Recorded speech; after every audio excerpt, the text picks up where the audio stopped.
अब black fungus के लक्षण क्या है वो भी आपको बता देते हैं, क्योंकि अगर आप सिम्टम्स समझ जाएंगे, शुरुआती दौर में इसका इलाज हो जाएगा, तो जो इसकी क्रिटिकल स्टेज होती है उससे आप खुद को बचा सकते हैं। सबसे पहला लक्षण जो आपको नोटिस करना है, आंख और नाक के आसपास अगर आप दर्द महसूस करते हैं या फिर रेड एरिया, लालिमा अगर आप महसूस करते हैं, तो ये इसका एक लक्षण है। इसके अलावा बुखार, सिरदर्द, खांसी, सांस लेने में अगर आपको परेशानी है, उल्टी में खून आ रहा है, मेंटल कंफ्यूजन है और चेहरे पर सूजन अगर आप महसूस कर पा रहे हैं, ये इसका एक लक्षण है। नाक से काला द्रव्य या फिर खून की पपड़ी निकलना, अगर ऐसा होता है तो इस पर आप ध्यान दीजिए। मुंह खोलने या फिर चबाने में परेशानी आती है। ऐसे और भी कई लक्षण हैं जो कि म्यूकरमाइकोसिस के सिम्टम्स में शामिल हो रखे हैं।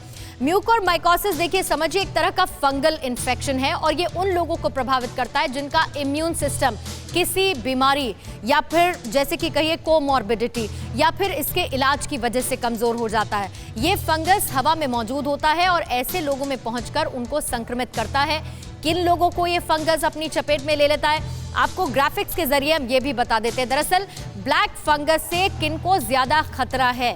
सबसे पहला, अनियंत्रित डायबिटीज वाले, जिनको डायबिटीज है, अनकंट्रोल्ड डायबिटीज है, उन पर ज्यादा खतरा बना हुआ है। लंबे वक्त तक जो लोग आईसीयू, इंटेंसिव केयर यूनिट के एनवायरनमेंट में रहते हैं, किसी तरह का उनका ट्रांसप्लांट हुआ है, लिवर ट्रांसप्लांट, किडनी ट्रांसप्लांट, यानी कि कोमॉर्बिडिटी उनमें होती है, क्योंकि लगातार उन्हें स्टेरॉइड्स भी दिए जाते रहे हैं, तो स्टेरॉइड लेने वाले लोगों पर इसका खतरा बना रहता है।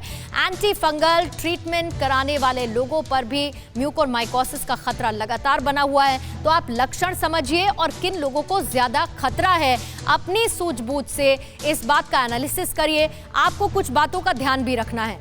कुछ बातें वो कौन सी हैं जिनको आपको समझना है और म्यूकोरमाइकोसिस यानी कि ब्लैक फंगस से खुद को बचाना है, वो आप ग्राफिक के जरिए समझ लीजिए।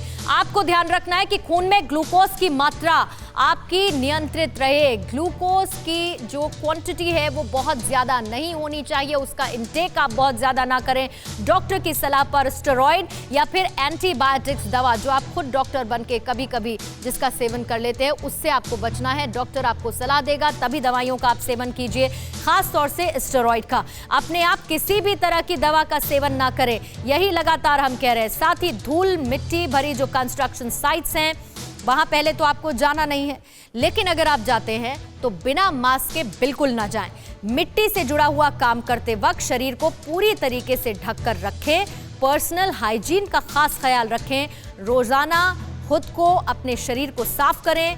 कुछ भी अगर आपको शक होता है तो आपको ईएनटी स्पेशलिस्ट डॉक्टर से संपर्क करना है। ईएनटी स्पेशलिस्ट डॉक्टर से सलाह लीजिए, अपने सिम्टम्स बताइए और जैसा डॉक्टर कहता है उसके हिसाब से आगे का इलाज कीजिए। अड़ी, सोमवार से शुक्रवार शाम 6 बजे सिर्फ टीवी 9 भारतवर्ष पर।